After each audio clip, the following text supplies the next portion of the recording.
भारत का चंद्रयान-3 मिशन अपने बेहद अहम पड़ाव में पहुंच चुका है। धीरे धीरे वो चांद के करीब पहुंच रहा है। लेटेस्ट तस्वीरें जो जारी की हैं उसने चांद की, वो बेहद आकर्षक हैं। अब चंद्रयान-3 तो पहुंच रहा है, लेकिन कोई और भी है जो चांद की धरती पर उतरने के बेहद करीब है। रशिया का लूना 25। लूना 25 ने चंद्रमा की पहली तस्वीर कक्षा में दाखिल होने के बाद जारी भी कर दी है। अगले कुछ दिन वो लगातार चांद का चक्कर लगाएगा। इसके बाद 21 अगस्त को दक्षिणी ध्रुव के पास ही ये लैंड होने वाला है। 47 साल बाद रशिया चांद पर अपना कोई लैंडर उतार रहा है। रूसी मून मिशन भारत के चंद्रयान-3 से करीब 1 महीने बाद लॉन्च किया गया, लेकिन ये चंद्रयान से पहले चांद की धरती पर कदम रखेगा, चांद पर पहुंचेगा, लैंड करेगा। नमस्कार, मैं हूं रचना और इंडिया टीवी एक्सप्लेनर में आज बात चंद्रयान-3 से अलग लूना 25 की। कैसे चांद के ऑर्बिट में ये पहुंचा, कैसे ये लैंडिंग करेगा, उसका प्रोसीजर क्या होगा, चांद की सतह पर ये क्या करेगा, चांद की तरफ चल रहे रेस का हिस्सा इसे क्यों कहा जा रहा है चंद्रयान-3 और लूना 25 को। साथ ही हम ये भी बताएंगे कि इस पूरे मिशन में इसरो का जिक्र क्यों आया। चलिए शुरू करते हैं। मानसून कहर बरपा रहा है। जानते हैं इन तमाम सवालों का जवाब। शैक्षणिक संस्थानों में आरक्षण का मुद्दा सवाल बड़ा।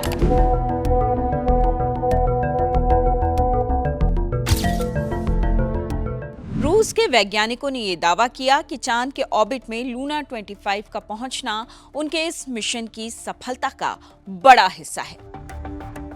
अब आपको बताते हैं कि लूना 25 चांद के ऑर्बिट में कैसे पहुंचा। लूना 25 लैंडर को 4 स्टेज के रॉकेट ने धरती के बाहर एक गोलाकार ऑर्बिट में छोड़ा। रॉकेट करीब 46.3 मीटर लंबा था और वजन था करीब 313 टन। 5 दिन बाद ये चांद के चारों तरफ 7 से 10 दिन तक चक्कर लगाने वाला है। अब अगला सवाल ये आता है कि चांद पर लूना 25 लैंड कैसे करेगा, क्या होगा उसका मेथड। 21 या 22 अगस्त को लूना 25 चांद की सतह पर कदम रखेगा, चांद की सतह पर होगा। चांद की सतह से 18 किलोमीटर ऊपर आने के बाद लैंडर चांद पर लैंडिंग शुरू करेगा। जैसे ही 15 किलोमीटर की ऊंचाई कम होगी, ये 3 किलोमीटर की ऊंचाई पर होगा। वहां से ये पैसिव डिसेंट होगा, यानी चांद की सतह पर इसकी धीरे धीरे लैंडिंग शुरू होगी और तकरीबन 700 मीटर ऊंचाई से थ्रस्टर्स तेजी से ऑन होंगे ताकि इसकी गति को धीमा किया जा सके और 20 मीटर की ऊंचाई पर इंजन धीमी गति से चलेंगे ताकि ये लैंड हो सके।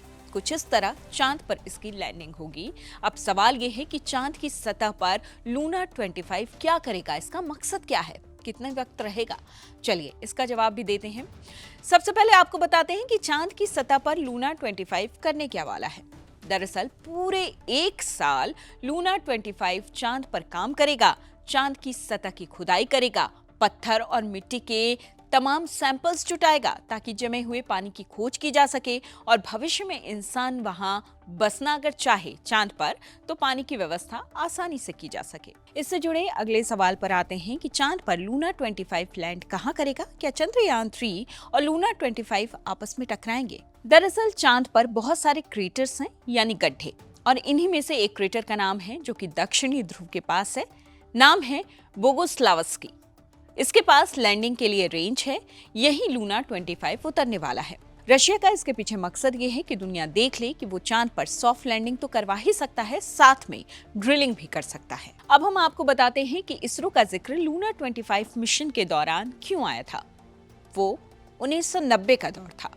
दरअसल इस मिशन की शुरुआत ही 1990 में हुई थी। रूस ने इसके लिए जापानी स्पेस एजेंसी से उस वक्त मदद मांगी, लेकिन जापान साथ नहीं आया। रशिया की बात नहीं बन पाई जापान के साथ। फिर उसने इसरो का रुख किया, मदद की अपील की, लेकिन यहाँ भी बात नहीं बन पाई। इसरो और रशिया के बीच भी कोई डील पक्की नहीं हो सकी।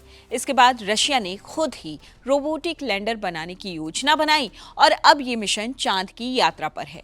कुछ लोग इस समय चांद की तरफ चल रहे रेस को लेकर नई बातें कर रहे हैं। कुछ लोगों का कहना है कि चंद्रयान-3 और लूना 25 का साथ वहां पहुंचना एक तरह की रेस है। कहा यह भी जा रहा है कि इस समय दूसरी बार चांद को लेकर रेस चल रही है, एक दौड़ है। इससे पहले अमेरिका और सोवियत संघ इस दौड़ में शामिल थे। अब भारत और रशिया के बीच ये जंग है, ये दौड़ है, लेकिन खुशी की बात यह है कि ये दोनों मिशन चांद की सतह पर पहुंचने के बेहद करीब हैं।